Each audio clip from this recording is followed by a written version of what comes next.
the insect kingdom.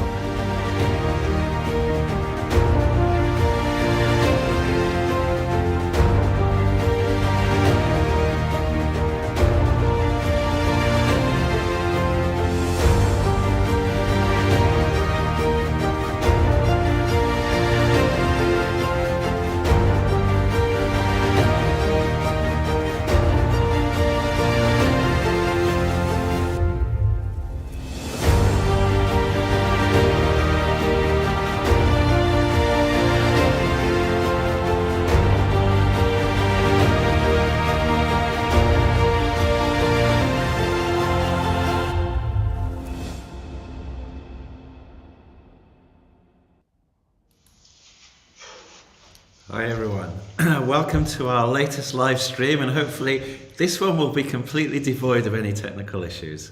I'm Brian Waters from the QTube, and I'm the host really, if you like, but the masterclass this evening will, as usual, be run by people who actually know what they're talking about. So we have Brian Morrell and Stefan Gordon from Leeds Conservatoire. Do you want to just quickly introduce yourselves, and for anybody that's new, Brian? Sure. My name's Brian Morrell. I'm the I'm a principal lecturer at Leeds Conservatoire, and at the moment I'm deputy head for the School of Music and Education, which includes the degree in film music, which was a degree that I wrote about 8 or 9 years ago. Yeah, so that's me. Fantastic. And Stefan?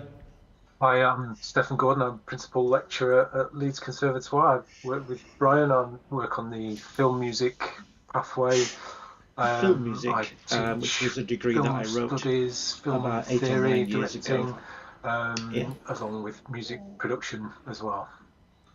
Excellent, thank you. I'm just making sure everything seems to be working. That's why I might look slightly distracted. So we have a fantastic presentation for you this evening. So this is a masterclass about documentary, film scoring and filmmaking to some extent. And one of the reasons why we're doing that particular topic is that we've just released a new documentary film into our library, which is free for members.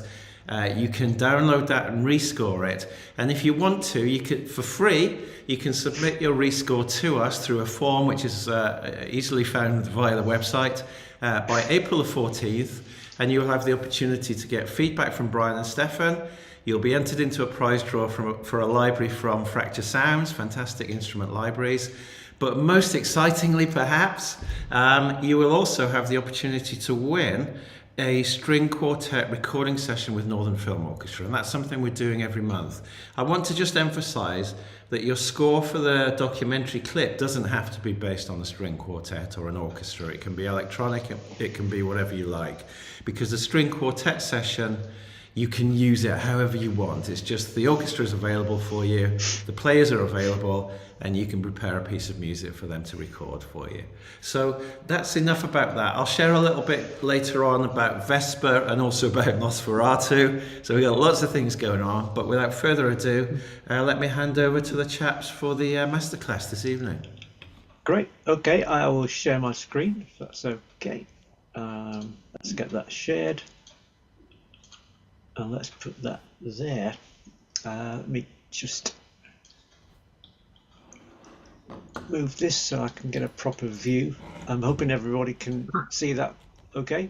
Yep. Yeah. Good. Excellent. Right, so me and Stefan are going to talk about documentaries. This is part one, if you like, of what will probably be at least a two-parter about documentaries, because there's quite a lot to say, quite a lot to get through.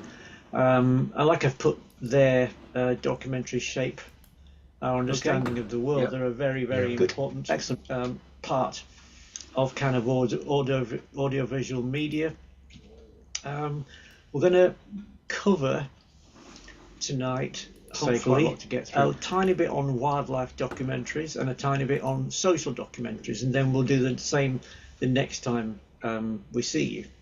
Okay, so just a little bit of a introduction, if you like, about documentaries. Obviously, they're based on truth, not fiction. Music is ever so slightly different in documentaries. I mean, I used to do tons of them years ago when I lived in London. Did quite a lot of them, and it was a slightly different ball game to drama, but only insofar as the placement of the music. In terms of writing the music and the kind of ideas you would have, there's a lot of correlation between drama and documentary music. So I've put here that the music can be duplicative, by which I mean that it literally copies what's going on the screen. So if there's something particular going on screen, you will try and shadow that, and you'll try and write something that's appropriate. Or what we call counterpoint, which is where you might produce some music which is at odds with what's going on the screen. That can sometimes also be effective. It's more of an emotional commentary in documentaries. Music is more of an emotional commentary rather than synced to hit points.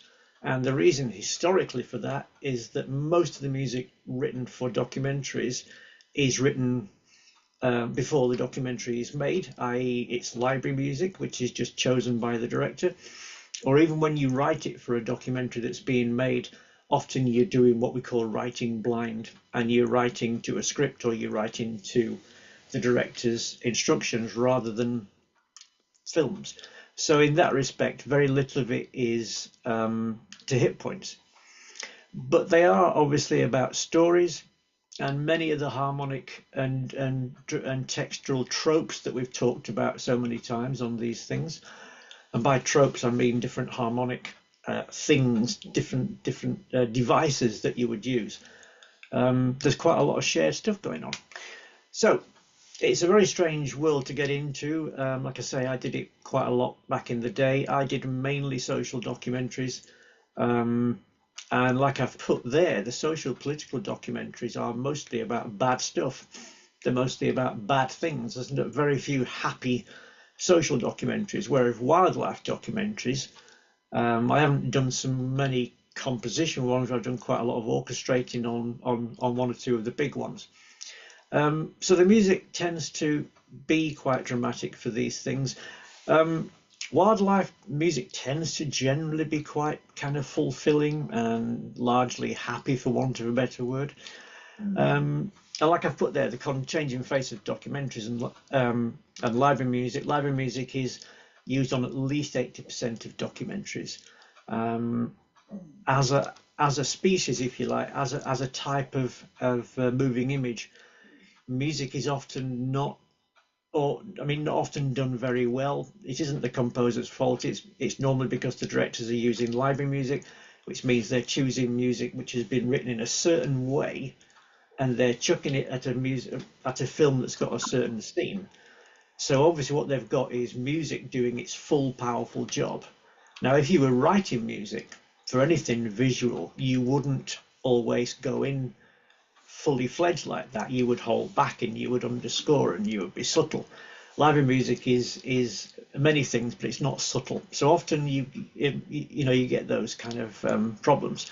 So let's start. Steph, is there anything you want to say before I move on? Yeah, do you want me to? I'll just cover a little bit of my stuff, and then if we can just get into the music bit from there. Do you want to just if I'll share my screen if you want to come out, Brian? Is that all right? Yeah. Good. Right, okay, so based on what Brian's just already discussed, what I'm going to do actually, if I just share this with you, so hopefully you can all see this. So on just to sort of cover some of the points that Brian made actually, and some really interesting stuff about the atmospheric stuff and the emotional commentary, and also to pick up about these sort of genres that sort of Brian mentioned. My introduction to the sort of world of documentary filmmaking was actually as a student. I mean, I'd been into films as a youngster, and obviously, when you first, lots of people, when you get into films, and it's, either Bond films or science fiction films or war films, and that I was one of those. And when I wanted to get into filmmaking, basically making fiction dramas. So when I went to film school, that's what I was interested in. So, and part of the curriculum that I did as a student was that we had to make a documentary. We had to do a documentary module actually, which I just thought I'll just get through this because my heart wasn't particularly in documentary filmmaking, and I have to say that it turned out to be one of the best parts of the course because I learned more on that module I think than anything else, and partly to do with so we had some mentors and they were documentary filmmakers. They were my mentors, and I learned so much from them, basically sort of saying not to treat it in some ways any differently because it's still, and Brian mentioned this, it's still storytelling. It's still in many ways character driven, and it's still about the director being in control and putting a sort of message across, if you like. So it's the art of storytelling. For some people, you can say it's the way that the director manipulates the story, the characters, and using those tools that the director has at their disposal. And one of them is music. So depending on what type of music it is, it depends on what kind of story the filmmaker wants to tell. So if I just come up here and I'm just going to go to the PowerPoint that Brian, actually, if you can hopefully see that now. So when Brian was talking about this, and I'll come back to the truth bit in it later on, actually, because this is also an interesting point. But about the genres and putting them into genres, there's this from a book called Understanding Film Theory. So the document, this is the other thing about the documentary tradition, is that it's, and I mentioned this when we did the James Bond thing, is that particularly in Britain, there wasn't a specific modernist sort of film movement as such. So what you had was realism, and that's what British cinema is. But it comes from, there was a very strong documentary tradition in the UK, which goes back to the 20s. And again, I think I want to, if we can, depending on time, there's a timeline of this, and documentaries is a huge part of cinema's history. So its tradition led into what we now know as kind of social realist dramas, so the work of Ken Loach, Mike Leigh, and contemporary filmmakers like Shane Meadows, have a real sense of that kind of documentary tradition. Now, when it comes to modes of documentary, there are sort of many different ones. So you've got this sort of poetic, expository, which is the kind of the wildlife ones, actually, the ones that we probably look at today, and the ones you'll do for the YouTube video that's available to you. Then you've got the observational, participatory, reflexive, and performative. They're all, they all stand up on their own, of course, but they're all at the heart of it. I think the point that I want to make is that they are driven by a director and a director's voice and a director's vision of what they want you to think about. And it's like at the beginning of Brian's PowerPoint, actually, was it where it said about an understanding of the world. So like fiction drama in many ways, that a filmmaker sort of holds up a mirror to us and sort of says, this is the world. So yes, it's factual, but at the same time, it's still presented in a way where the director is in control and wants you to feel certain emotions at certain points of the narrative, using music as one of the tools to do that. So we can move on to the music bit now if you want, Brian. Okay. and I can come back to some other stuff. Yeah. Sure. Okay. Let me share again. Okay. So the first one we're going to look at is a TV show called Life in the Undergrowth, and I've done that one because that was one of the first majorly popular kind of late 20th century televised documentaries, David Attenborough, and I'm going to basically just play the intro of this show. Hopefully you can hear this. If there's any problems with it, please let me know if you can't hear it or if it doesn't work properly. Okay.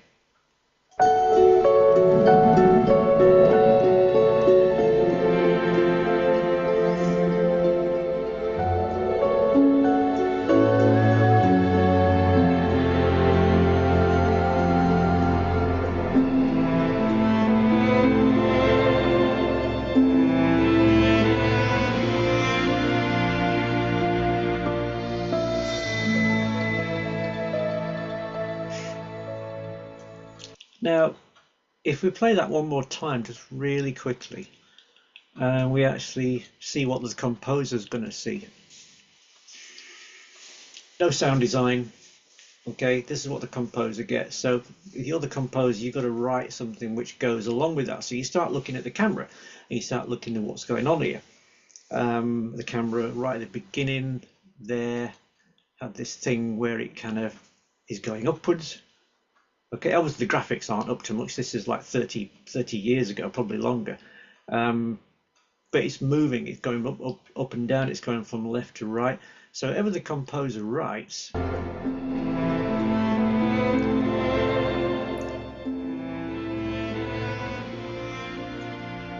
it's got to have a momentum to it.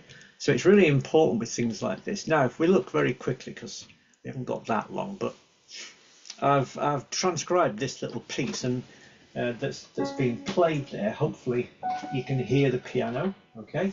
And you've got this and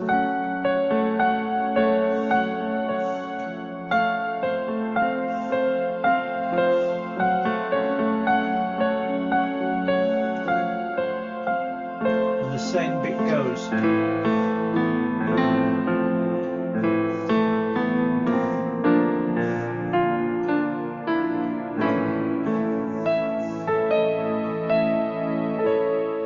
And you've got so many film music tropes in there, it's ridiculous. You've got this first one where you've got the third of the chord, F sharp minor. The third of the chord is the note of A, and that carries over to the next bar and becomes the major third. And that's a really particularly strong, dramatic, filmic kind of chord shift. So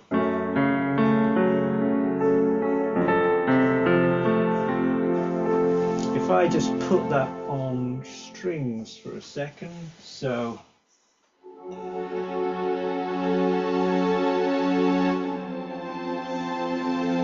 there's a slight weirdness about that, and it's mainly because you've got the third of the chord, the note of A, which is remaining the same, but it changes from being a minor third to a major third, and it's that little chord shift that actually makes it gives it this kind of slightly out of this world feel. This is used in science fiction films, okay, where it's normally used by people like James Newton Howard, all the rest of them on science fiction films, and it's there. I mean, when it's used in that way, it basically signifies incongruity, weirdness. When it's used in documentaries like this, it's more of a feeling of wonderment. Right at the end, you've got this little thing. You look at the very last bar. Okay, let's just go back to piano. Last bar.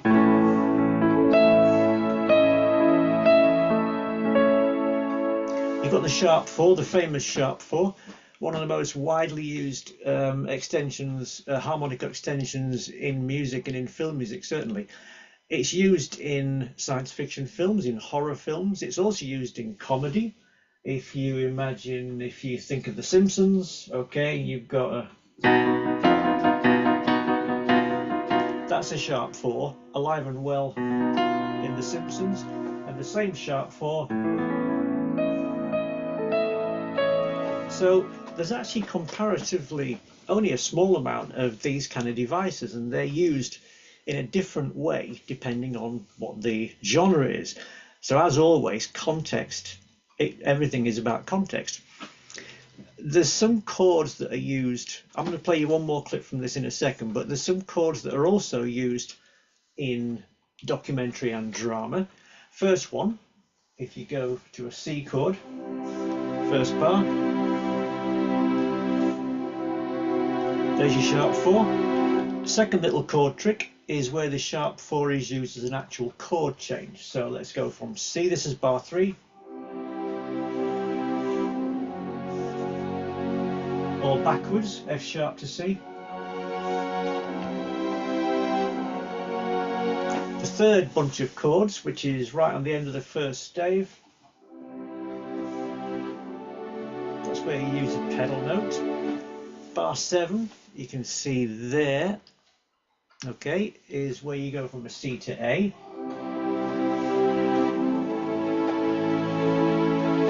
Another famous one is this one, which we call the science fiction chord change, and that's where we're going from a G minor to a C. High up. You'll find that in every Star Trek film ever made. Okay, now if we look at these chords in action now, I'm going to play you another little clip from that same little TV show.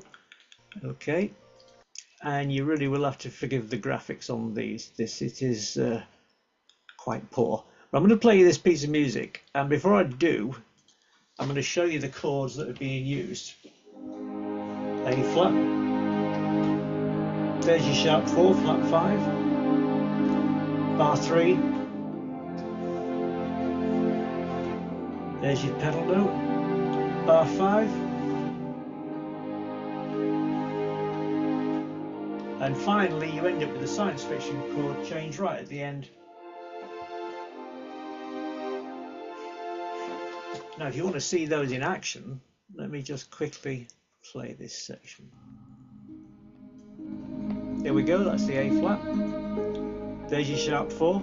A creature this size must have been at least 10 times heavier than the largest insect flying today.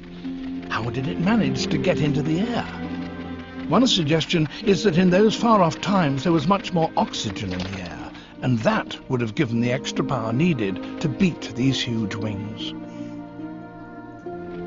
But it's a fair guess that this ancient pioneer of the skies flew with much the same technique. So what you got there is you've got all these little chord shapes, and one thing you might notice straight away is there's not a melody in sight. You would generally avoid too much melody if you were following dialogue, if you were writing over dialogue. This is something we found with a lot of the entries into the various competitions that Brian's run. They're all, I mean, all the music we've heard is really good, but one fundamental thing that still crops up is that people tend to sometimes overwrite, and they also write over melody. Over dialogue. And if you're playing a melody, essentially you are talking. If you're writing a melody, then the music is talking. So that little bit there, it was nothing but harmonies all the way through, nothing but harmony. And that's the best way to approach something like that. You got somebody wittering on, David Attenborough talking away there about insects and stuff, and the worst thing you can do is go steaming in with a melody. Okay, now finally, before we go back to Stefan, look at the Blue Planet, and this is done by a guy called George Fenton, who I worked with many years ago, and he did the first Blue Planet. This is not the most recent one by Hans. This is the first one, which I think was around about 2000. And he said because the visual image isn't rich, because there's nothing out there, he means just the sea, basically. There's nothing behind it or in front of it, and there's nothing you can write behind. That's an interesting thing for a composer to say. There's nothing you can write behind or in front of, and that's the way he sees it. When he's writing music, when he's crafting music to TV, drama or documentary, he's trying to write behind or in front of what's on the screen. He's not trying to dominate it, he's trying to write next to it. And what he's saying here is that essentially this is just the sea, and there's nothing really much out there. So he said So I sometimes write to the narrator, not to the picture.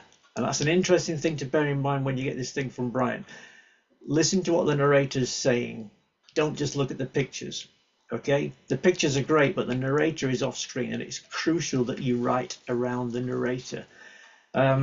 If we just listen to one little clip and then I'll hand back. I'm going to play you this clip. First of all, let's quickly look at the clip. Okay, so this is the blue planet. Okay, and the intro clip. Okay. Right, let me get it queued up to the bit. Okay, here we are. Now this is what the composer gets. So it's just a picture of the sea and a blue whale, I think that is. And there's narrating going on, obviously. But in terms of visual stuff, there's not an awful lot. I mean, obviously it's lovely, it's spectacular, but it's not complex. So you've got David Attenborough behind this talking away. So let's go back and let's listen to what the composer did. And again, no melodies really, it's just harmony all the way. Dwarfed by the vast expanse of the open ocean, the biggest animal that has ever lived on our planet.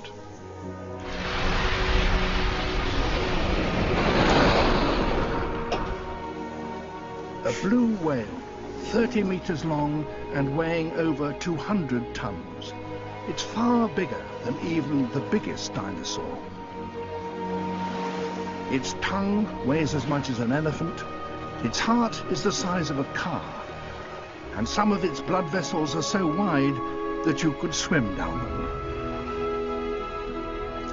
So he's writing all these chords because if he was to put a melody in there, he would completely destroy this. This guy's going on about these things having blood vessels that are big enough to swim down and all the rest of these weird statistics. And they're meaningless if somebody starts plonking a melody out.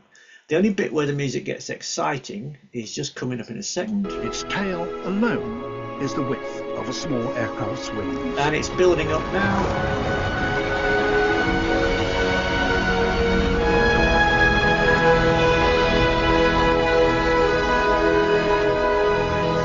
Melody comes in there because David Attenborough has finally stopped talking, and we can see the tail fin, not the tail fin, sorry, at the back of the whale come out of the water, and that's the big hit point. That's the only visual hit point, and that's why he starts to get quite busy there.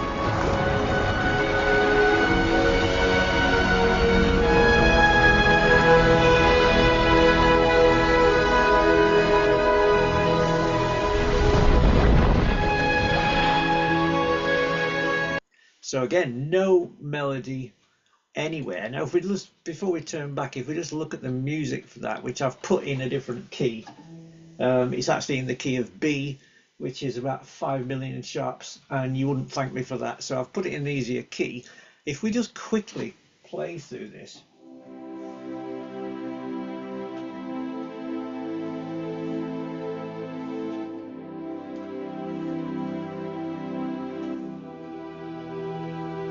Bar 5.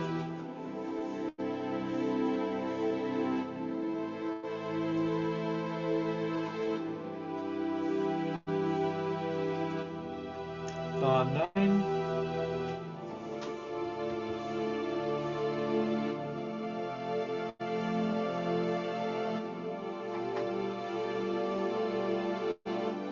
And now the melody. That's where the melody comes in. So there's no melody anywhere until there. Now you look at all these chords and you think, how are they producing the emotion that they obviously are? No melody, but it's definitely got emotional qualities, this. So if we look at the music, this is why reading music is so important. You look at the music and you think, how can this be uplifting? Look at the bass line on these chords. Okay, I'm going to put it on piano so it's a little bit louder. So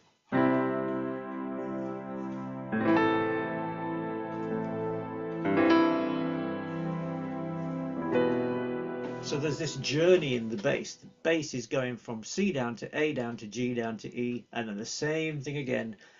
the bass is always on a downward journey, and it's that downward journey of the bass that gives the piece this feeling of inevitability. Okay, and the only time where we get a melody of any kind is when we get that bit.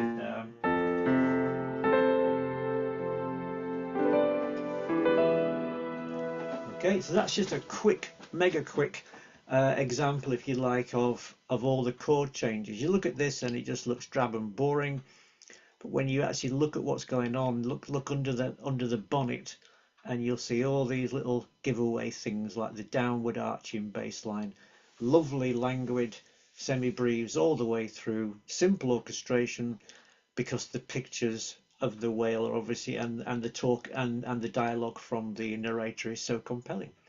Okay, again, just very quickly, we've got a thing called contrary motion going on here, which is where you've got the top note going up and the bottom one going down, and that's what gives it. Play the first one again.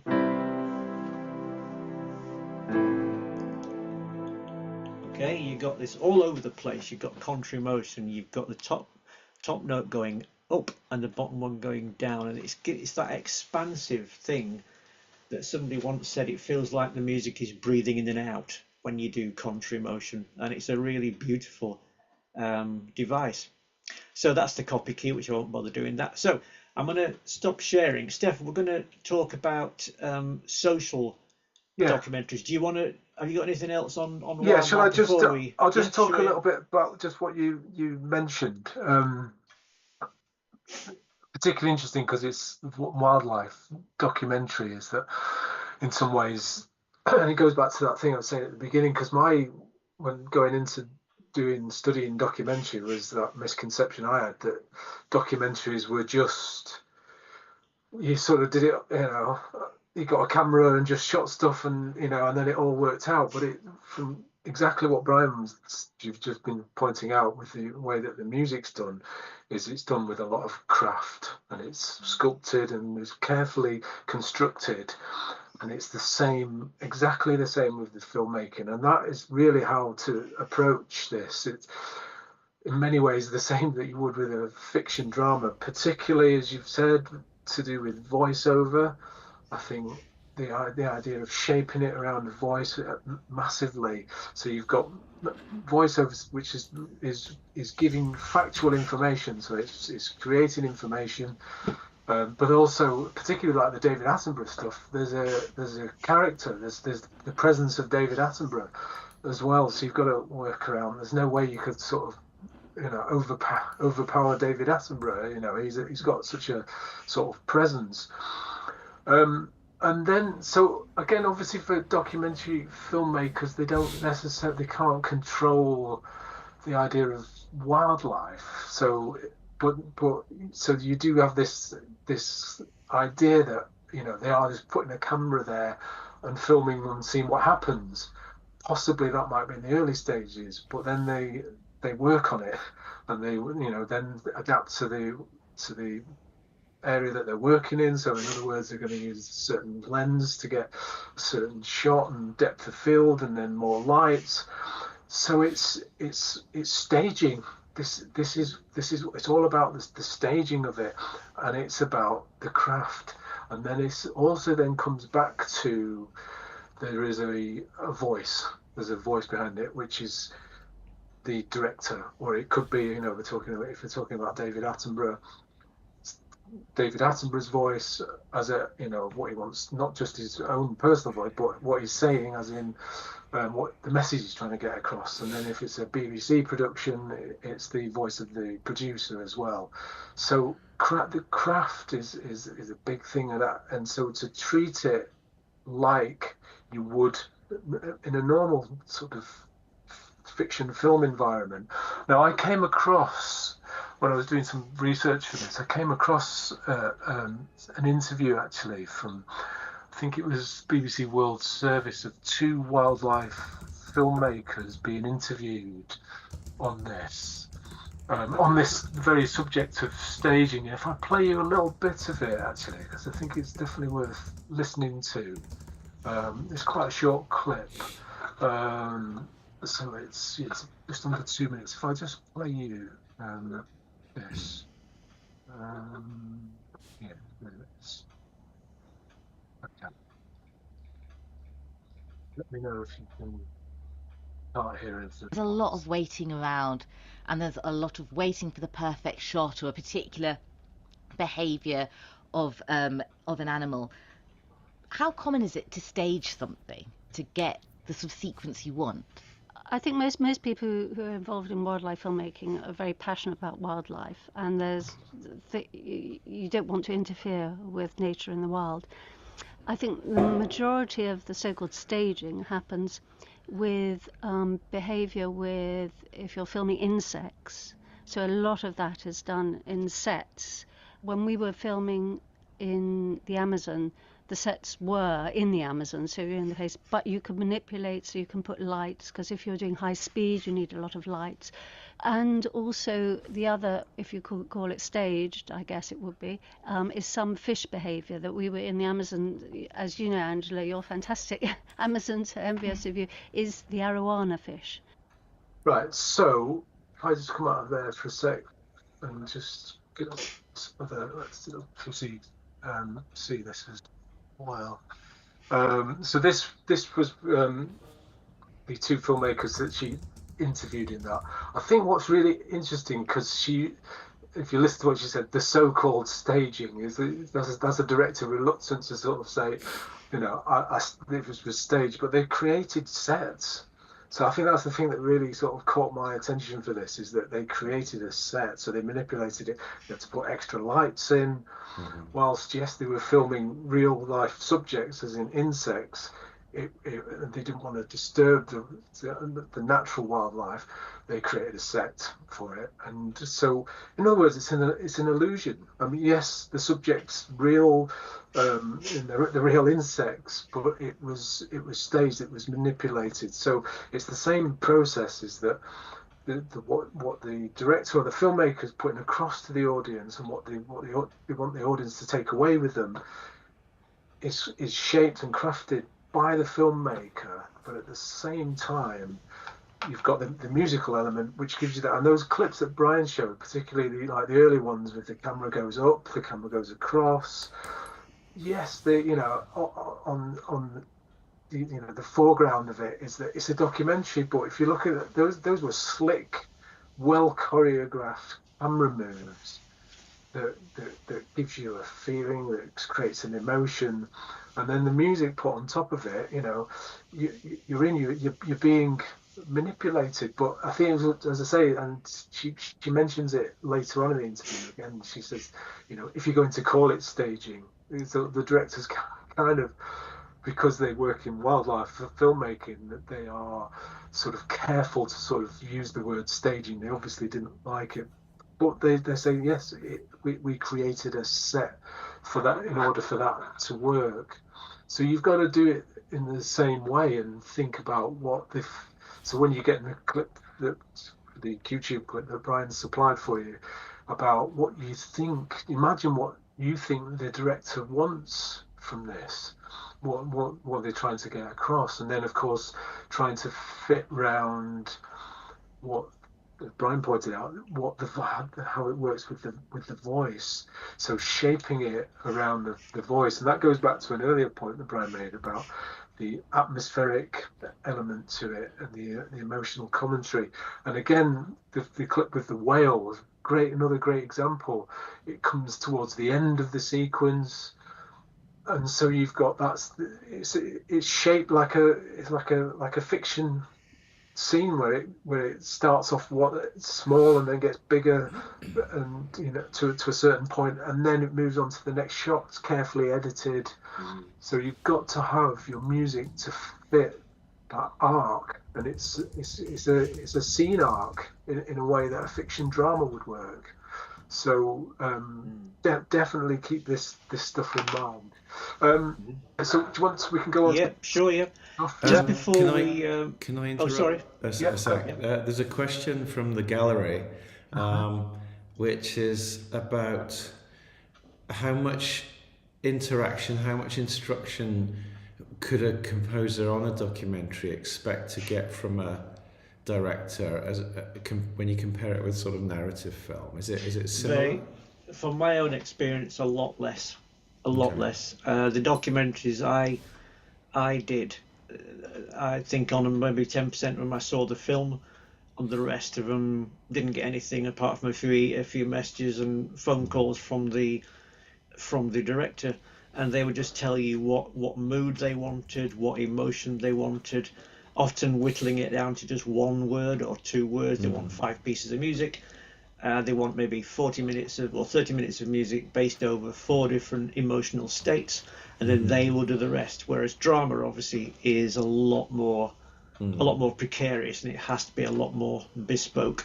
Okay. It might well also depend on the director as well. I think you might get a sort of documentary filmmaker who will say, because they'll be scripted as well, so they may, once they've scripted it and sort of looked at how it starts, beginning, middle and end structure, that they may well also have a kind of map in their mind about musical elements, so where the sort of emotional impact is on this part here or that part there. So it does very much depend on one, the production company, and two, the director. But that was my other thing about I learned from doing this at film school, was that they're still scripted as well. They're not just, it's not just on the fly, they are carefully scripted and almost like a normal film script as well. I think a lot of it depends, like Steph says, a lot depends on the stature of what you're doing. On the ones that I did that were high end, I had more connection with the director. On a lot of them, the low budget ones, the director would want to use library music.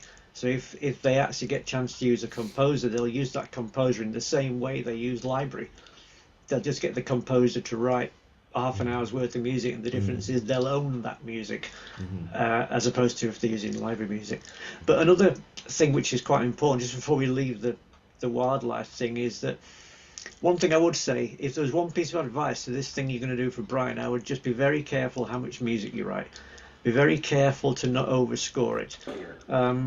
There was, when I did my master's degree, which seems like thousands of years ago now, but we had a famous sound recordist come in. So famous, in fact, I can't remember his name, but he's the guy that went out with Hilda to record the sound design for Chernobyl. And he recorded all the industrial sounds that they used in the soundtrack. Anyway, this guy's really, really well known, and he came to the college and he sort of said, he told us the trouble he went to record sound. And he said at one point, he said he used to get this coat hanger, he'd put a load of little tiny microphones on it, he'd go out into Africa or whatever, he'd go out and he'd find a dead zebra, and he would stick this coat hanger inside the carcass of this dead zebra, and the sound quality he would get of the lions eating the zebra was just second to none. And then he turned around and he said to a bunch of composers, and then he said, and then people like you go and ruin it all by putting music on it. Now, obviously, I'm a composer, so I'm not going to agree with that, but he did have a point that the big problem with documentaries now, apart from the high-end ones, the high-end Sky ones and the Netflix ones are a different thing. I mean, they're great. But the low-budget ones you get on like National Geographic and things like that, the music is just all over the place. And I watch a lot of documentaries and I often just switch them off because the music is just there all the time. And when you hear the dialogue come in, the music simply gets ducked. It's as if people can't survive without music. And I would beg of you that you do have a small footprint on this and just try and look at the film and let the film breathe. Steph, do you want to go briefly on to the social docs? Yeah, okay. No, absolutely. So we've only got like 50 minutes to do this, so we're going to probably not get through all this, but there's a couple I want to talk about, and we're talking about social documentaries now. That's by far most of the ones I did. And an interesting thing about social documentaries is a lot of people don't realise the power of television.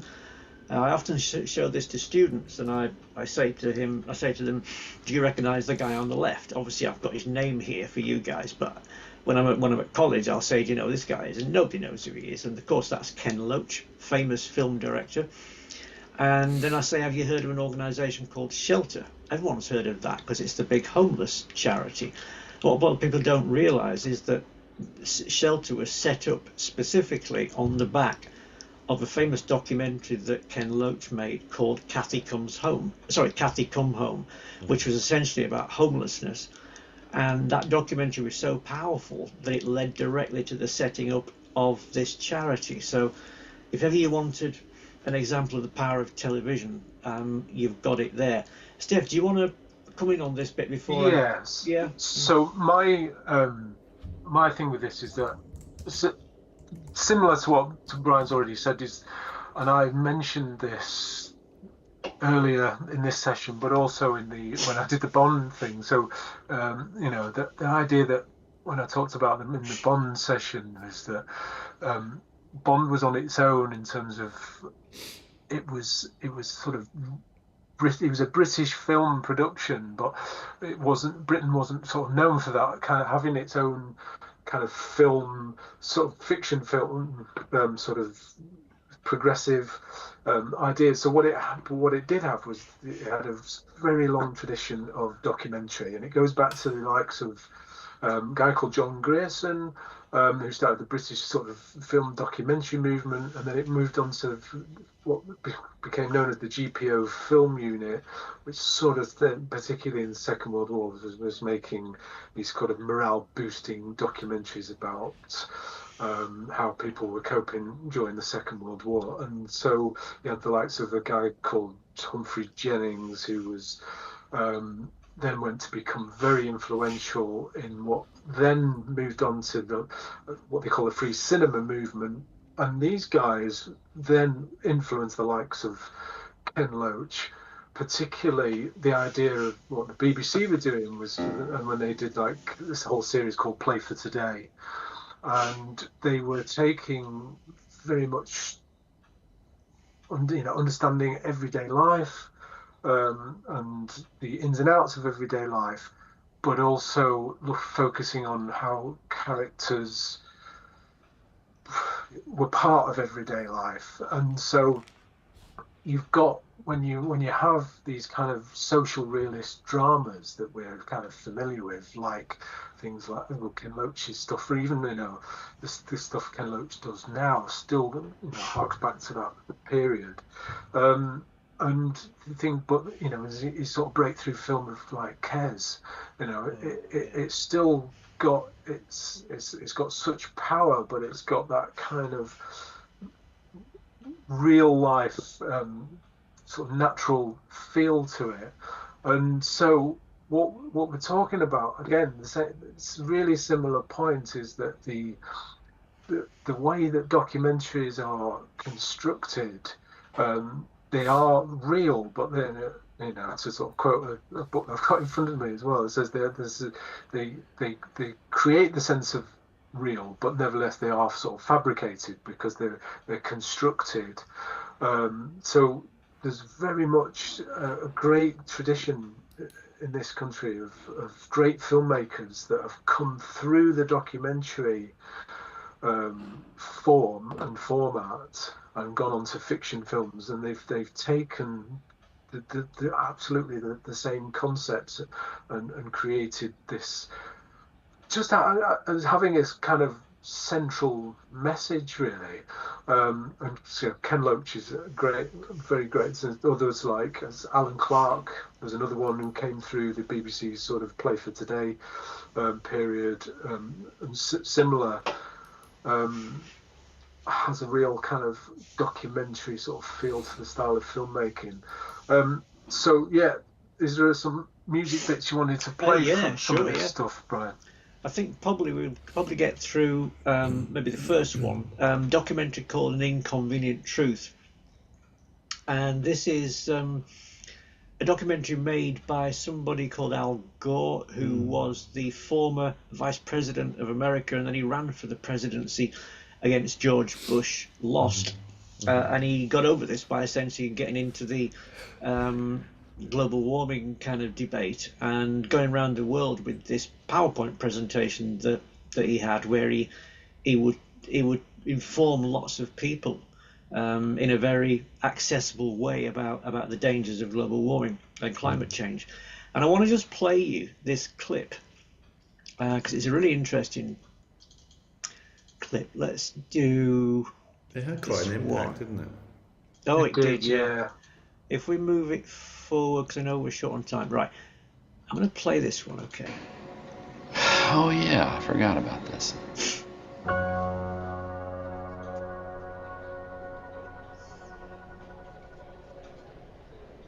This is the first picture of the Earth from space that any of us ever saw. It was taken on Christmas Eve 1968 during the Apollo 8 mission. So we're now going into a montage where there's several little clues that are basically dovetailed together. Just listen to the music. Relatively comfortable boundaries, but we are filling up that thin shell of atmosphere with pollution.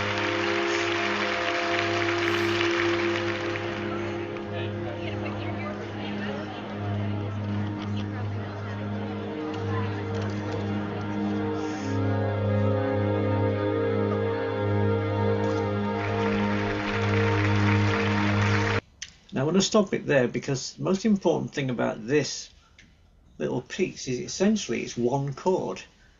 It's one chord, and it's a tactic that composers for documentary often on a scene like this where you've got some slow motion going on, you've got some grainy footage, you've got an off-screen narration, and you've got loads of little clips that are dovetailed together. And if I just play this chord, hopefully you can hear that.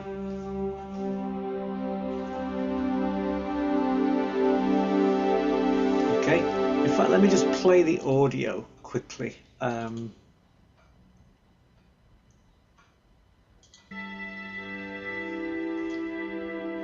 Okay, so you can hear the chord there. And what I'll do now is just deconstruct this slightly. Let's play that again. Okay, so if you're going to play a chord, alongside somebody talking like that, you can't play a normal one. I mean, you can imagine how bad this would be if the guy just went, or a minor chord. Far too dark. So what you do is you choose a chord that's neither major or minor, and you have a chord that's got this lovely translucent, kind of transparent feel to it, where it just feels like you could sit there. Feels like you could sit there for hours and listen to that chord and it would never get boring. And the thing with music like this, minimalist music, if you want to call it that, is you have this thing, this device known as the composer. Sorry, the audience, the listener becomes the composer. Because if you play a chord for ages and ages and ages and ages, then that chord will slowly change in your mind when you listen to it.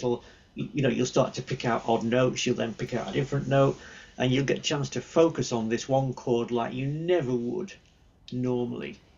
And I think it's a really interesting way to write music. I mean, just very, very briefly, I might have mentioned this before, but years ago when I was at school, they did this thing where they asked us to choose a word, and then we had to basically just keep saying that word over and over and over again. And when you keep saying that word over, and it could be any word, it loses its meaning. And it's the same with chords like this. Eventually they cease to become what they started, and they just envelope the film. Okay, let me just play that clip one, and then I'll explain what the music is. Just one more, just 2 minutes. Okay.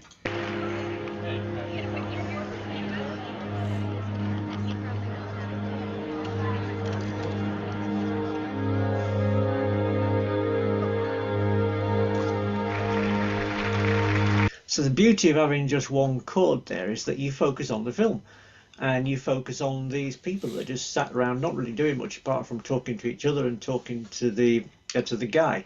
If we look at that chord, okay, and we just take it apart for a minute, okay, you've got two G's, you've got a C, a D, a G, an A, and an E.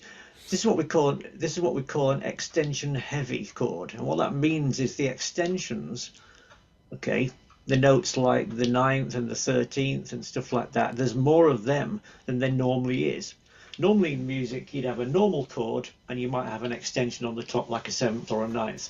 This one has basically got no third, so it's devoid of any kind of major or minor character, okay, but it's got these lovely extensions on the top.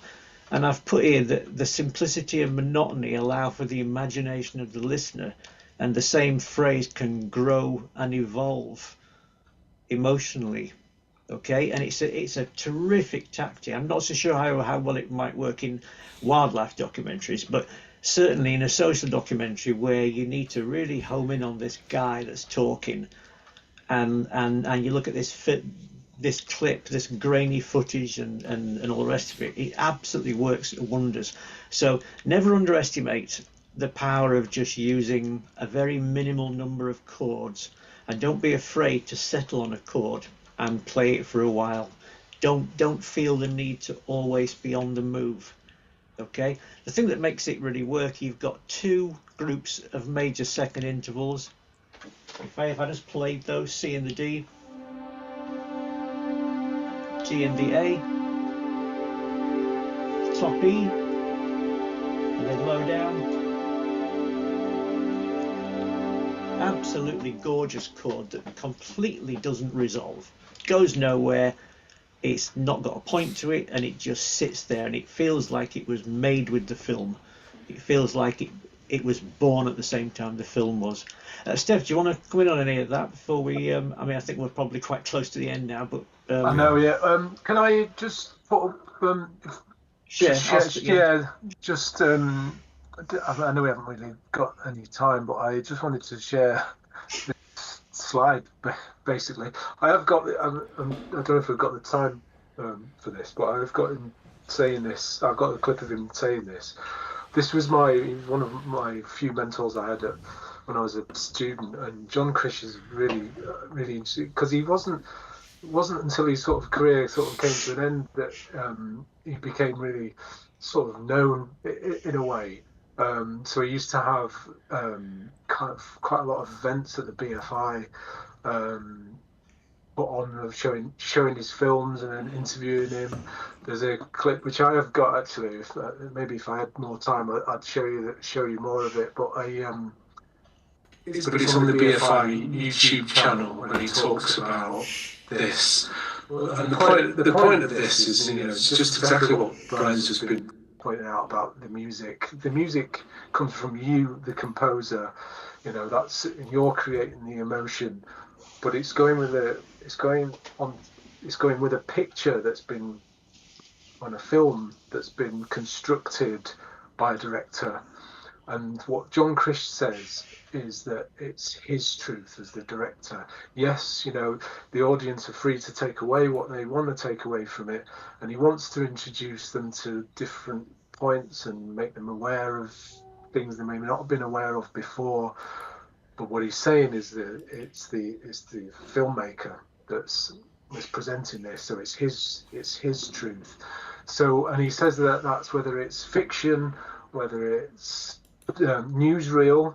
That's the other thing when watching any kind of newsreel. It's been carefully constructed, edited, all that stuff. And he also says, very much about it's documentary as well.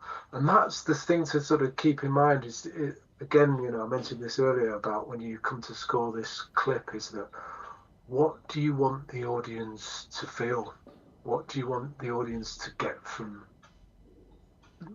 the music that you're putting onto it? And be mindful of what the picture's doing. And I say this to our students a lot. The clue is in the camera. That can be your first starting point, but also the clues are there in the voice of the director, in the way that the director's created the narrative. I know these YouTube clips are very short, but that doesn't mean that you can't still follow some of these techniques. So that's it really for me. Again, if I had more time, I'd definitely show you some of that interview and more stuff as well. I mean, just really, really, really mega quick. Just Steph's mentioned it again there. Just the power of not saying very much. The power of just easing off and just being a little bit minimalist with this. There was a film came out years ago called Out of Africa, and it won an Academy Award. And at the time, there were 7 other films in the category, and out of all the films, that film had got the lowest ratio of music to film, and that won the award. Now what I'm saying is just try and keep that in mind. Don't overdo it, don't overpower it, just sit back and just let the film breathe. That would be my final point. Sorry, Brian, go on. Me? Yeah. Sorry, I've gone on as always. That's been absolutely fascinating. Thank you so much. I mean, there is so much more to this, as always, than meets the eye. And it's a good time to be looking at documentary, I think, isn't it?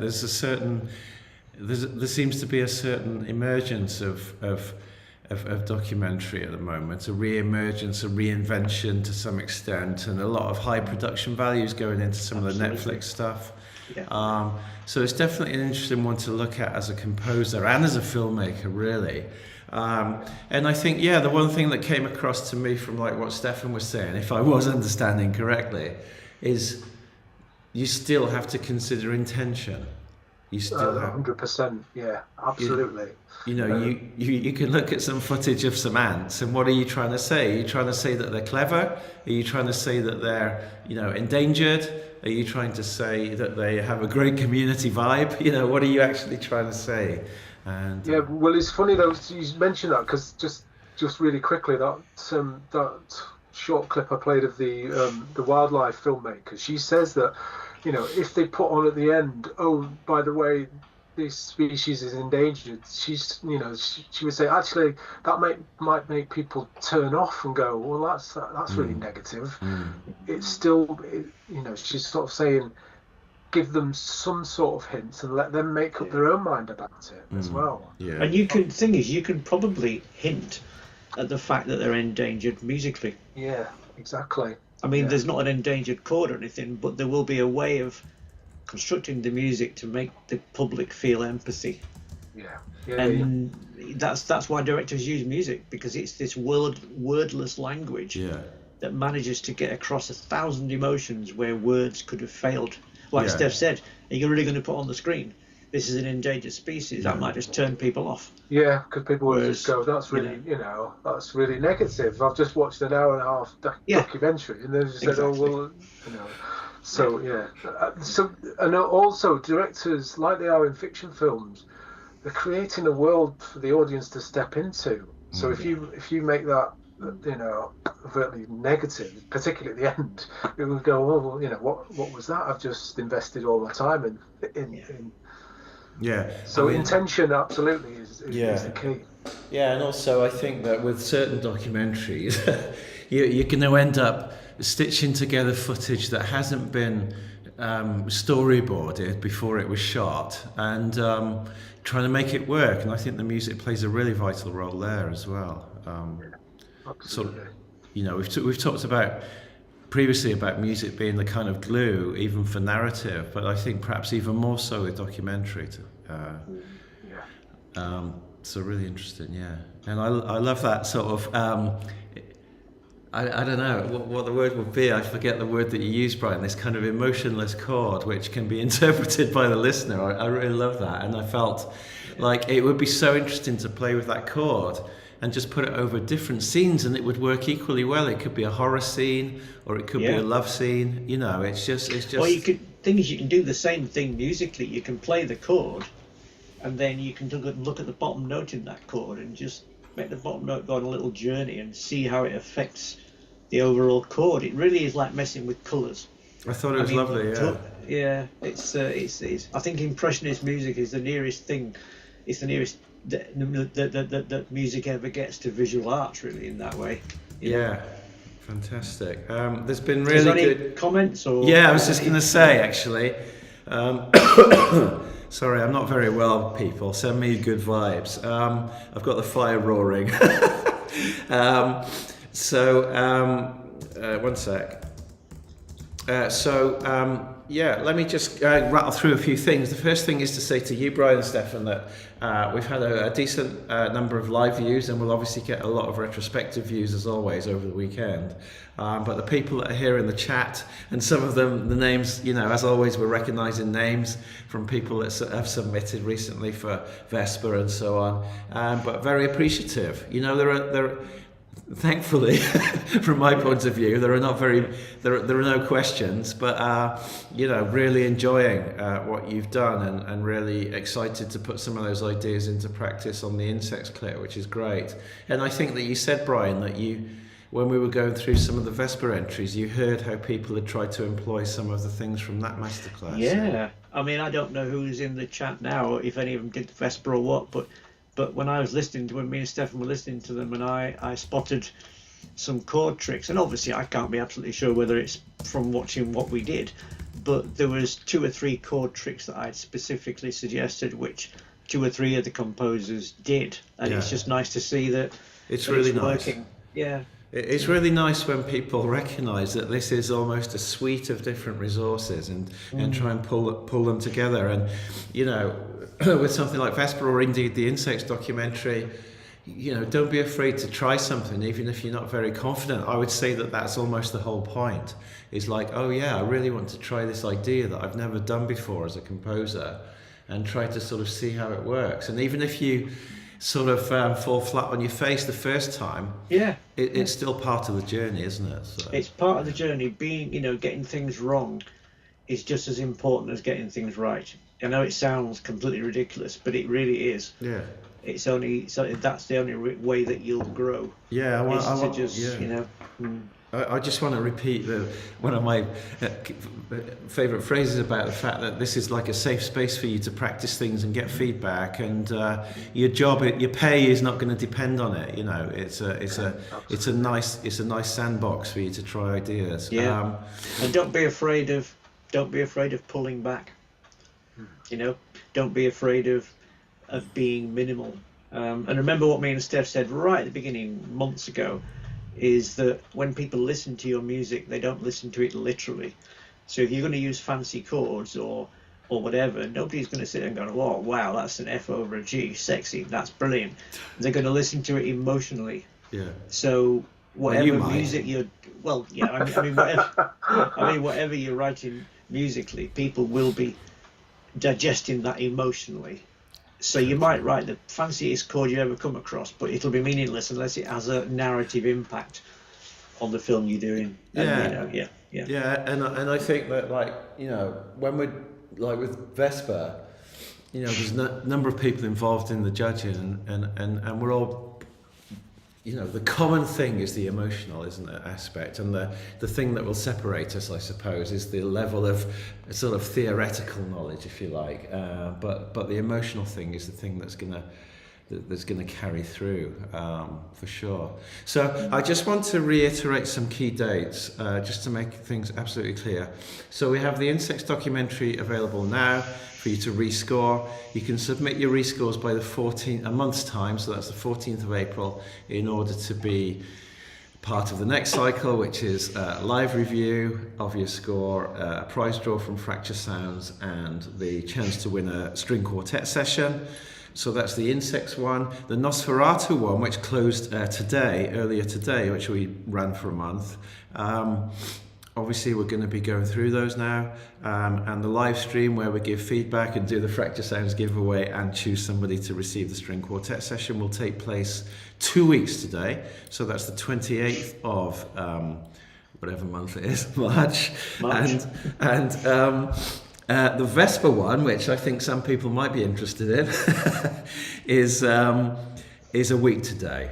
So we've made tremendous strides on that. We had a lovely meeting today with Nicholas, and we're all primed and ready to share and give you feedback and celebrate the winner, and indeed celebrate all of you that took part. You know, I know some people have been discouraged by not making the shortlist or whatever, but please don't. You know, we do this with love. We do this with a sincere heart, and you know, by taking part, it's definitely going to be a useful step on that journey for you as a creative, and we'll be looking at some of that actually in the future, like how to deal with these competitions and what to take from it and so on.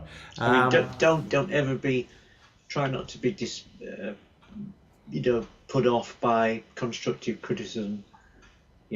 Just it is part of the journey, and I've had it in my life. I mean, the very first master's composition I did for a master's degree, I got a really low grade for. It was an essay, and I wanted to, at the time, I kind of wanted to throttle the marker.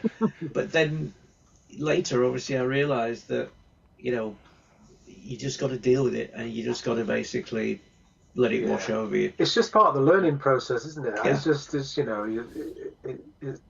Yeah. And the journey is the most important thing, actually. Yeah. Actually, because you just learn something new every time you do a new project. I think that's what's really important there.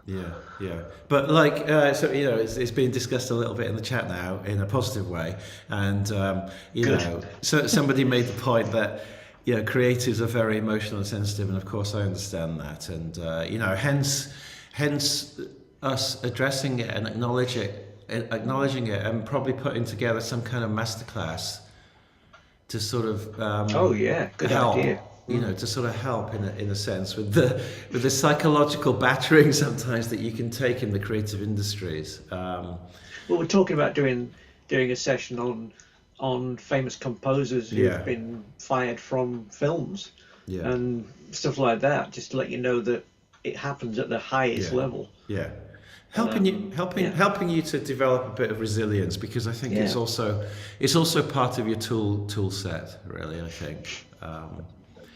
That's all to come. So we'll hopefully see you next Friday at what did we say? 6, right? Next Friday. 6. Yeah. 6. Yeah. That's GMT, everyone. GMT. Carlisle Central Time, and I of course I want to express my humble gratitude to Stefan and Brian for their expertise and time and everything. You're very generous as always, and have a lovely weekend both, and indeed all of the viewers and listeners, have a lovely weekend.